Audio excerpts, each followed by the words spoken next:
L'histoire commence avec une journée chargée à la guilde des aventuriers. Mais parmi ces aventuriers endurcis et expérimentés se trouve une jeune fille discrète. Elle s'approche de la jeune fille de la guilde et postule pour devenir aventurière. La fille est une prêtresse de 15 ans. La fille de la guilde explique que les aventuriers sont classés en 10 rangs. Ensuite, la prêtresse reçoit un badge en porcelaine, indiquant qu'elle est débutante. Après avoir obtenu son badge, la prêtresse est immédiatement approchée par un groupe de 3 membres, composé d'une combattante, d'une sorcière et d'un guerrier.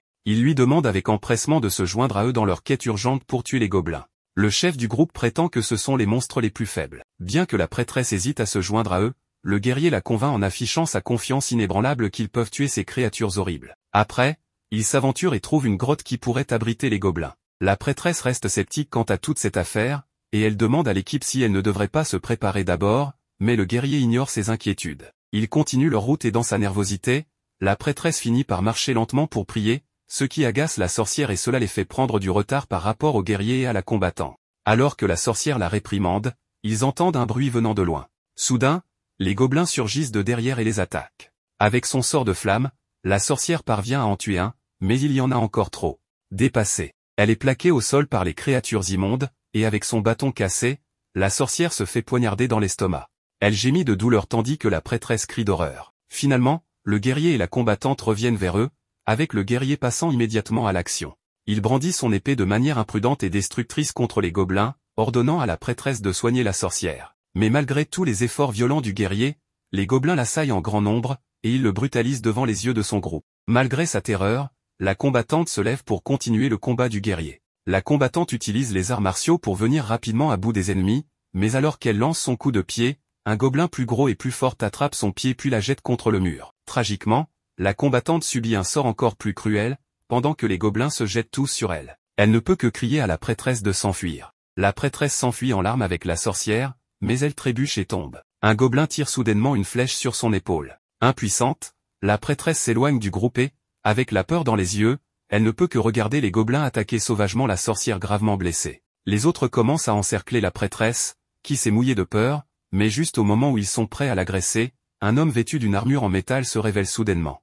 Il frappe, écrase et tranche les gobelins avec une facilité violente, comme si c'était une seconde nature. Il s'approche ensuite de la prêtresse en pleurs, son badge en argent attirant son attention et la poussant à lui demander qui il est. Goblin Slayer, répond-il. Il retire la flèche de l'épaule de la prêtresse, puis l'incite à utiliser une potion de guérison.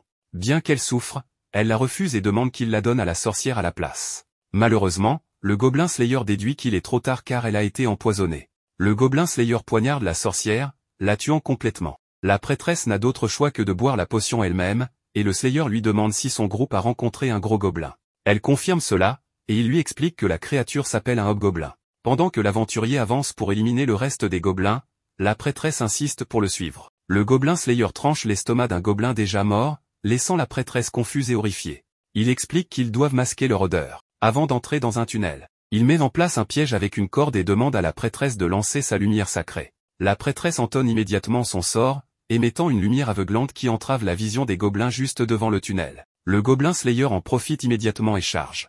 Il tue rapidement le chef du groupe, le chaman, avant de se précipiter vers la sortie avec la prêtresse tandis que le hobgoblin les poursuit. Juste au moment où il s'approche d'eux, le Slayer ordonne à la prêtresse de réciter à nouveau. Alors que la brillante luminescence prend le grand gobelin par surprise, il tombe et le Slayer le tue promptement. Il verse du liquide inflammable sur le hobgoblin, puis le frappe du pied, le faisant rouler vers les autres gobelins et il les brûle. Il progresse plus profondément dans la grotte, où la prêtresse trouve la combattante traumatisée encore en vie. La prêtresse l'enlace en larmes, lui promettant qu'elle est en sécurité maintenant. Mais avant de partir, le Gobelin Slayer remarque une chaise faite d'os. Il la détruit, révélant une porte secrète qui abrite un groupe de jeunes gobelins, qui se blottissent et pleurent ensemble. Le Gobelin Slayer commente que les gobelins se reproduisent rapidement. Il ne leur faudra pas longtemps pour se multiplier à 50. Il n'y a aucune raison de les laisser vivre. Mais la prêtresse soutient qu'un d'entre eux pourrait être un bon gobelin.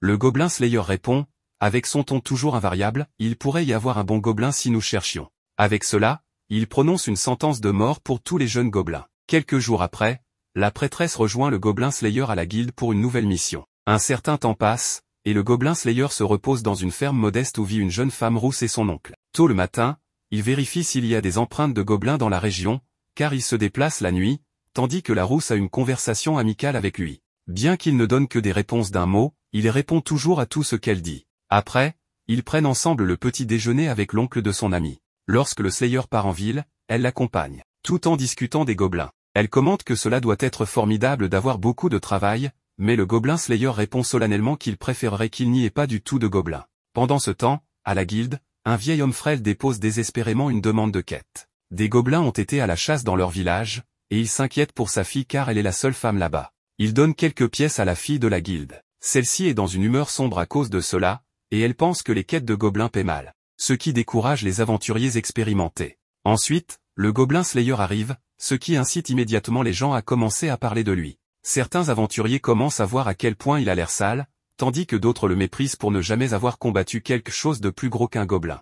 Ils remettent même en question son statut de rang argent. Beaucoup d'aventuriers sont fiers, et ils ne prennent pas les gobelins au sérieux du tout. Pendant ce temps, la rousse observe la prêtresse s'approcher du gobelin Slayer pour lui dire qu'elle n'apprécie pas qu'il ait mis le feu au gobelin, car cela aurait pu déclencher une avalanche, et le gobelin Slayer répond simplement que les gobelins sont le problème principal. Il lui pose ensuite des questions sur l'art de la guerre des gobelins jusqu'à ce qu'il soit temps pour lui de prendre une commande de mission. La fille de la guilde lui propose 3 quêtes de mission et le gobelin Slayer décide de prendre celle qui est la plus dangereuse. Avec cela, le Slayer dit au revoir à la rousse. Cette nuit-là, le gobelin Slayer est avec la prêtresse alors qu'il orchestre un mélange de carnage parmi les gobelins pour leur quête. Si vous demandiez au Slayer pourquoi il chasse seulement les gobelins, il pourrait vous demander d'imaginer ceci: des gobelins saccagent votre village, tuent votre famille, vos amis. Ensuite, ils torturent votre sœur aimée, la violent, la tuent, pendant que vous regardez la scène, terrifié au-delà de toute incompréhension, depuis votre cachette. Vous êtes le survivant, vous ne pouvez jamais leur pardonner. Comment le pourriez-vous,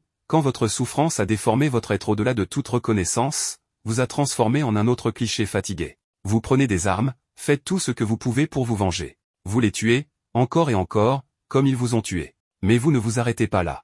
Vous continuez à chasser et à tuer ces gobelins jusqu'à ce que vous perfectionnez l'art, jusqu'à ce que vous appreniez à en jouir. Malgré son discours, il continue tout de même la chasse. Mais cette fois, il a la prêtresse avec lui, qui l'aide à se débarrasser plus rapidement des gobelins avec ses miracles. Et quand tout est terminé, elle s'agenouille pour prier. Cette même nuit, l'oncle de la rousse s'approche d'elle alors qu'elle est plongée dans ses pensées. Il réitère qu'il sait qu'elle et le gobelin Slayer étaient des amis d'enfance, mais il a complètement perdu la tête maintenant. Il n'est plus la personne qu'il était. Malgré cela, elle insiste pour attendre un peu plus longtemps. Le lendemain, lorsque le Slayer passe par leur ferme le matin, elle l'accueille chaleureusement. Elle lui demande s'il veut qu'elle lui prépare un repas, il accepte. À la guilde des aventuriers, une elfe des hautes terres demande à la fille de la guilde si un certain Orkbolg est présent. Lorsque la fille de la guilde ne reconnaît pas le nom, son compagnon nain plaisante sur sa façon de parler, puis il demande si un certain Tranche-Barbe est là. Mais encore une fois, la fille de la guilde ne reconnaît pas le nom. Avec l'elfe et le nain qui se chamaillent, un énorme homme lézard apparaît derrière eux, et après avoir réprimandé ses compagnons, il s'excuse auprès de la fille de la guilde pour leur comportement. Il s'agit certainement d'un groupe inhabituel d'aventuriers, car l'archer elfe des hautes terres et le nain chaman sont des ennemis ancestraux, tandis que les hommes lézards sont très rares à trouver. L'homme lézard précise alors que dans la langue des humains, il recherche un homme surnommé l'exterminateur de petits démons. Soudain, le Slayer et la prêtresse apparaissent, et les trois sont choqués d'apprendre qu'il est l'homme qu'ils recherchent. Malgré l'insistance du trio, le Slayer va parler avec eux, mais il laisse la prêtresse derrière lui. Un autre groupe de jeunes aventuriers s'approche alors de la prêtresse et lui demande de se joindre à eux à la place du Slayer, qu'il soupçonne d'utiliser la prêtresse comme appât. Mais avant que la prêtresse ne puisse défendre son compagnon, une envoûtante sorcière classée argent intervient, écartant les jeunes aventuriers. Maintenant qu'ils sont partis, la sorcière taquine la prêtresse à propos du Slayer, disant qu'être avec lui doit être difficile car il est étrange et insensible. Elle partage ensuite un moment où le Slayer lui a fait une demande étrange car il avait besoin d'aide avec un parchemin. La sorcière répète que cela doit être difficile d'être avec le Slayer. À voix basse, la prêtresse admet cela. Puisqu'elle peine à le suivre à peine, elle se demande si elle devrait simplement le laisser tranquille. Avec un sourire réfléchi, la sorcière commence à expliquer que le Slayer n'a combattu que des gobelins pendant des années sans se reposer. Et bien que ce soit bon pour le monde, la capitale est pleine de démons et d'autres monstres. Si elle veut continuer à aider les autres, elle peut rejoindre ces jeunes aventuriers qui l'ont invitée. Mais en fin de compte, elle encourage la prêtresse à prendre sa propre décision sur qui elle veut être. Dans une pièce, le gobelin Slayer est assis avec l'elfe, le nain et l'homme lézard. L'elfe pense que le Slayer n'est pas assez fort pour être de classe argent mais le nain la rassure que c'est vrai. L'elfe fait mention d'une attaque de démons contre la capitale et sollicite l'aide du démon Slayer qui refuse disant qu'il ne chasse que les gobelins. Ce refus du Slayer irrite l'elfe au plus haut point car pour elle, le Slayer n'a pas le droit de refuser de sauver le monde. Mais après que l'homme lézard dit que leur requête concerne les petits démons, il accepte. Le groupe explique aux Slayers que les gobelins se déchaînent en territoire elfe mais ils ne peuvent pas envoyer d'armée car le roi des humains ne les considère pas comme leurs partisans. L'homme lézard remet une carte des lieux où se trouvent les gobelins et le Slayer part sur le champ. La prêtresse demande à l'accompagner mais il refuse. Mais celle-ci ne se laisse pas faire et elle finit par le convaincre. Ensemble, ils partent accompagnés de l'elfe et ses coéquipiers. La nuit, le gobelin Slayer, la prêtresse et le groupe d'aventuriers campent ensemble. Chacun révèle ce qui l'a poussé à devenir un aventurier. La prêtresse offre un peu de sa soupe à l'elfe et en échange, elle lui fait goûter une ration spéciale des elfes qu'elle apprécie. Le nain en fait de même et sort du vin. Avec une seule gorgée, l'elfe devient totalement saoul. Le gobelin Slayer pour sa part, sort une portion de fromage et ils en dégustent tous. L'elfe tente de toucher à un parchemin du Slayer mais il lui défend de ne pas y toucher. En entendant le nain et l'homme lézard expliquer ce que c'est, la prêtresse se rappelle de l'histoire de la sorcière qui lui a parlé à la guilde. L'homme lézard se demande d'où viennent les gobelins. Le gobelin Slayer révèle qu'il a entendu dire qu'ils viennent de la Lune Verte car leur planète n'est que désolation et misère. Pour une meilleure vie, ils sont descendus sur Terre. Il révèle aussi que c'est sa sœur aînée qui lui a raconté l'histoire mais qu'elle est morte. Très tôt le jour suivant, ils prennent d'assaut le repère des gobelins. L'elfe avec sa technique imparable, il tire des flèches qui suivent une trajectoire bizarre et élimine les gardes. Les 5 aventuriers s'élancent alors vers le nid, avec le coucher du soleil en toile de fond à l'entrée. Pendant que la haute elfe se vante de ses compétences à l'arc, le tueur de gobelins utilise le sang des créatures abattues pour masquer leur odeur une fois de plus. Cette fois, c'est la prêtresse qui est horrifiée par la situation. À l'intérieur du nid des gobelins, la haute elfe déclenche un piège au sol, un système d'alarme. Tous regardent le tueur de gobelins, qui trouve la situation étrange, car il n'avait vu aucun totem indiquant la présence d'une horde. Les gobelins normaux ne fabriquent pas ce genre de piège. Plus loin, ils découvrent un couloir qui se divise en 2 directions. Le nain, grâce à son expérience de la vie souterraine, détecte que le nid se trouve à gauche. Cependant, le tueur de gobelins décide de prendre à droite, et ils suivent cette voie. Ils arrivent dans une salle où une elfe est enchaînée. Une des créatures les attaque, mais le chevalier l'élimine, et il libère la prisonnière. La sorcière lance un sortilège et invoque un guerrier qui transporte l'elfe libéré hors du nid. Après que le tueur de gobelins a trouvé une carte, ils avancent dans les tunnels et éliminent quelques créatures sur leur chemin. Le groupe s'arrête un moment pour faire l'inventaire des sorts restants. La prêtresse annonce qu'elle dispose encore de 2 sorts, l'homme lézard en a 3, dont un qui lui permet d'invoquer le guerrier dent de dragon une fois de plus. Le nain, quant à lui, dit qu'il lui reste environ 4 ou 5 sorts. Un peu plus tard, lors d'une conversation, la haute elfe se montre très déterminée à se venger de ce que les monstres ont fait à l'elfe enchaîné. Le nain ajoute qu'ils paieront pour leurs actes. Le groupe poursuit son chemin et atteint le centre du nid. La prêtresse fait appel à ses pouvoirs divins pour endormir les créatures. Une fois celles-ci plongées dans le sommeil, le tueur de gobelins, la haute elfe et l'homme lézard les achèvent toutes. Alors que toutes les créatures semblent mortes, un ogre immense apparaît, et le combat commence. L'ogre lance une boule de feu contre eux, mais elle est bloquée par un sort de protection de la prêtresse. La sorcière invoque à nouveau le guerrier dent de dragon, tandis que la haute elfe vise l'œil du monstre avec une flèche. Le nain fait tomber des pierres sur l'ogre, et l'homme lézard, aidé du guerrier invoqué, le distrait. Pendant ce temps, le tueur de gobelins tente de le frapper, mais la blessure de l'ogre se régénère instantanément. L'aventurier est projeté violemment par l'ogre. Peu après, le monstre retire la flèche de son œil et se régénère complètement. Tandis que les autres continuent de lutter, la prêtresse s'approche du tueur de gobelins et prend 2 flacons dans son sac, une potion de soin et une potion de vigueur. Après avoir bu les potions, il se remet de ses blessures, puis retourne au combat en disant qu'il a un plan. L'ogre se prépare à lancer une autre boule de feu, mais le tueur de gobelins utilise l'un de ses parchemins, qui déchiquette le monstre. Le tueur de gobelins achève ensuite l'ogre avec son épée. Après la bataille, les 5 aventuriers retrouvent les elfes à l'extérieur du nid et montent dans une charrette. L'aventure se termine avec eux repartant en direction de la ville, sous le ciel teinté par le coucher du soleil. Quelques jours après ces événements, nous passons à 2 réceptionnistes discutant de l'examen de promotion. L'une d'elles remarque que la compagne de voyage du tueur de gobelins est l'une des candidates. Peu après, nous voyons l'aventurier vérifier les clôtures de la ferme, comme il le faisait toujours à cette heure-là. La fille de la ferme, âgée de 16 ans, apparaît et se montre préoccupée par sa santé. L'homme lui dit qu'il a dormi 3 jours après être rentré, qu'il va bien maintenant et qu'il n'y a pas de raison de s'inquiéter.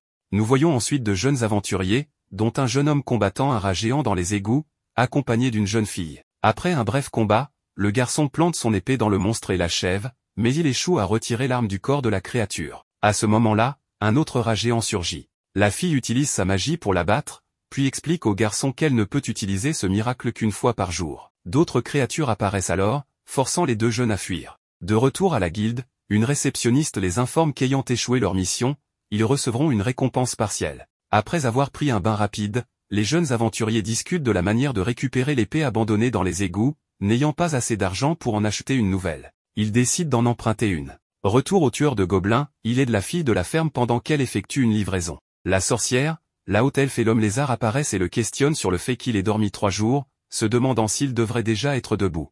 La sorcière demande ensuite s'il pourrait lui procurer encore du fromage. Il sort un gros morceau d'une boîte et le lance à l'homme lézard. Peu après, la haute elfe suggère au tueur de gobelins qu'il pourrait avoir besoin de son aide pour explorer des ruines. Il répond qu'il y réfléchira. À la guilde, la fille de la ferme parle à une réceptionniste avant de partir. Au même moment, le jeune qui a perdu son épée demande à emprunter une arme à la lancière. Il lui dit qu'il a beaucoup d'armes en réserve et ne voit pas d'inconvénient à en prêter une, mais le garçon n'est pas assez fort pour les manier. La sorcière précise que les armes magiques ne se prêtent pas, mais elle souhaite quand même l'aider. Elle sort une bougie et la donne au jeune, expliquant qu'elle l'aidera à retrouver son épée en devenant plus chaude à mesure qu'il s'en approche. La sorcière ajoute qu'il pourrait aussi la vendre pour gagner de l'argent s'il le souhaite. Nous revenons ensuite au forgeron, alors que le tueur de gobelins lui a amené son équipement pour une réparation. Le tueur de gobelins lui demande de réparer son armure et s'enquiert d'un parchemin magique. Le forgeron répond qu'il n'en a pas, mais qu'il en achèterait si un aventurier venait en vendre un.